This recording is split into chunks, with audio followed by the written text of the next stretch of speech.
Hi అండి. Baby potatoes curry ఎలా చేయాలో చూసేద్దాం. వాష్ చేసుకున్న పొటాటోస్ను 2 విజిల్స్ వచ్చే వరకు బాయిల్ చేసుకోవాలి. ఆ తర్వాత టమాటోస్ లేవని ఆర్యాకి చెప్తే మా బాబుకి తీసుకొని వచ్చేసాడు. ఆనియన్స్, కొత్తిమీర, తెల్లగడ్డ, కరివేపాకు, శనగింజలు, అల్లం, చెక్క, లవంగ, టమాటో వేసి మిక్సీ పట్టుకోవాలి.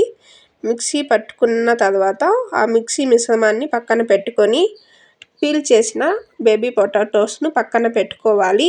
ఆ తర్వాత ప్యాన్లో ఆయిల్, సాసవలు, జీలకర్ర, ఆనియన్స్, కరివేపాకు వేసి ఫ్రై అయ్యాక బేబీ పొటాటోస్ను వేసి కొద్దిగా పసుపు వేసి ఫ్రై చేసుకోవాలి.